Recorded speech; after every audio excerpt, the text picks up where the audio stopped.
से जुड़ी हुई जो आरोपियों की फोटो जारी कर दी गई है। ये आरोपी इस हिंसा में शामिल थे। संभल हिंसा के आरोपियों की पहचान की जा चुकी है और उनकी तस्वीरों को जारी किया गया है।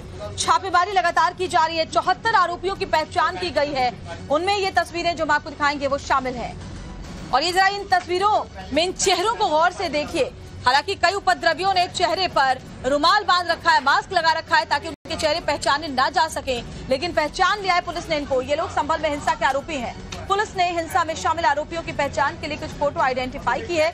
इन आरोपियों की पहचान पुलिस ने कर ली है। अब हिंसा के इन आरोपियों की तलाश के लिए जगह जगह छापेमारी की जा रही है। देखिए एक एक करके तस्वीर और उनके नाम हम आपको बता रहे हैं। देखिए फरदीन, फिरोज, गुलबुद्दीन, इनके चेहरे देखिए, इनको पहचानिए और इनके नाम देखिए।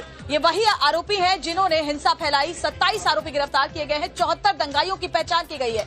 अल्तमश, आफ्ताब, ये नाम है उन दंगाइयों के, उन उपद्रवियों के जिन्होंने हिंसा की आग में संभल को झोंका। और जरा इस बाबू को देखिए आप, ये भी उस हिंसा में शामिल था। और इसके बाद ये फरदीन, इन तमाम चेहरों को देखिए, यही वो उपद्रवी है जिन्होंने इतना हंगामा किया, दंगा किया। अब इनकी पहचान कर ली गई है।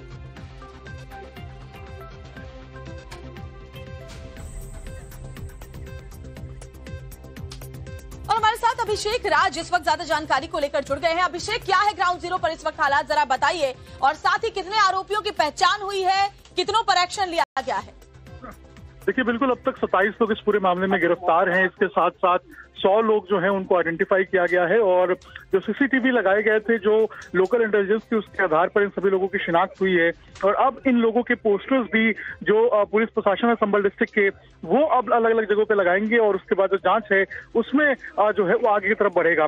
इसके साथ साथ लोगों से अपील की गई है कि जो भी इस पत्थरबाजी की घटना में शामिल थे उनकी जानकारी वो पुलिस को दे, ताकि जो जांच है उसमें सहयोग हो सके और जो निर्दोष है उनको किसी तरीके से कोई जो है वो चोट ना पहुंचे या उनकी जो है वो किसी तरीके से कोई परेशानी ना हो। लेकिन जो आरोपी हैं उनको नहीं बख्शा जाएगा, ये पुलिस की तरफ से साफ कर दिया गया है। और यही कारण है कि जो 27 लोग अभी तक गिरफ्तार हैं, इनसे सघन पूछताछ की गई है। वरिष्ठ पुलिस अधिकारियों की ओर से स्पष्ट कर दी गई थी अभिषेक कि जिन जिन लोगों के हाथ में, दंगाइयों के हाथ में पत्थर नजर आए थे, वो बख्शे नहीं जाएंगे। बहुत बहुत शुक्रिया हमारे साथ जुड़ने के लिए।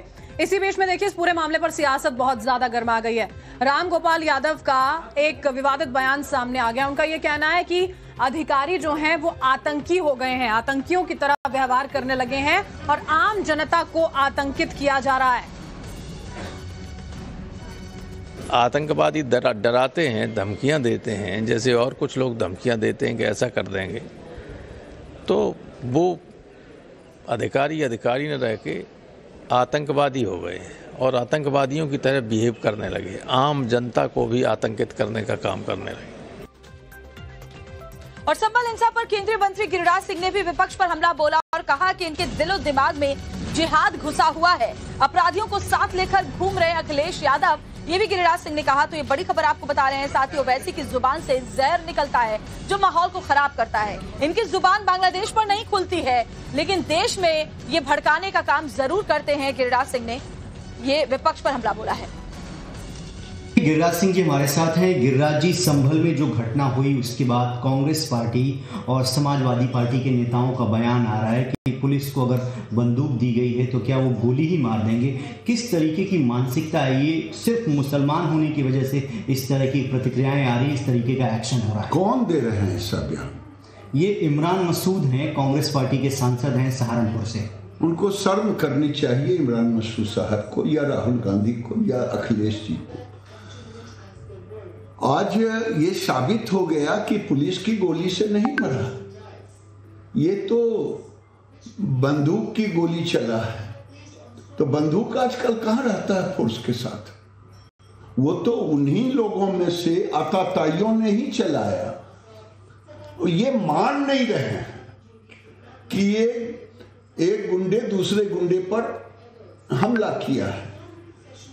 पहली बात तो ये है, जो चाहे कर लें, आज सरकार उनके हाथ में है, जिससे आप अंदाजा लगा सकते हैं कि किस प्रकार जब जो व्यक्ति, यानी कि मैं अगर उस समय घटना पे मौजूद नहीं था, बेंगलोर हूँ, आउट ऑफ स्टेशन हूँ, तो उसके बावजूद जिस दिन ये सर्वे हुआ उस दिन घटना नहीं हुई, मैं मौजूद था। जुमे के दिन जिस दिन नमाज से रोका गया मैं मौजूद था, तो कोई घटना नहीं हुई।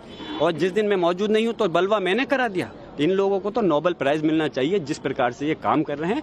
और शर्म, पूरा देश शर्मसार है और देश नहीं पूरे दुनिया के सामने देश की जो छवि खराब हो रही है। मैं मांग करता हूं कि प्रधानमंत्री महोदय को आगे आना चाहिए और इसमें जाकर के हालात को देखें। मणिपुर नहीं बनाए संबल को, मणिपुर के अंदर तो उन्होंने जाने की जहमत नहीं करी, लेकिन संबल का जो सूरत हाल हो रही है बहुत अफसोस की बात है। जो हट धर्मी तानाशाही चल रही है इस पर लगाम लगनी चाहिए। जो अननेम्ड FIR हुई है उनकी आड़ में लोगों को परेशान किया जा रहा है, टॉर्चर किया जा रहा है, उसको तुरंत रुकना चाहिए। ऐसी हमारी सारी माननीय सांसदों की मांग है। और एक बड़ी खबर इससे जुड़ी हुई आपको बताते हैं, संबल हिंसा पर CM योगी को रिपोर्ट भेज दी गई है। जिला प्रशासन पुलिस ने एक रिपोर्ट बना करके भेजी है वहां के हालात को लेकर। रिपोर्ट में हिंसा की शुरुआत कब हुई, कैसे हुई, इसका जिक्र किया गया है। भीड़ को उकसाने वाले चेहरों की डिटेल भी इस रिपोर्ट में शामिल की गई है। तो ये बड़ी खबर आपको बता रहे हैं, हिंसक भीड़ पर एक्शन किस तरह लिया गया, इसका ब्यौरा भी इस रिपोर्ट में शामिल किया गया है। सूत्रों के हवाले से ये बड़ी खबर आपको बता रहे हैं। और अब खबर महाराष्ट्र से है। देखिए, मुख्यमंत्री चेहरे को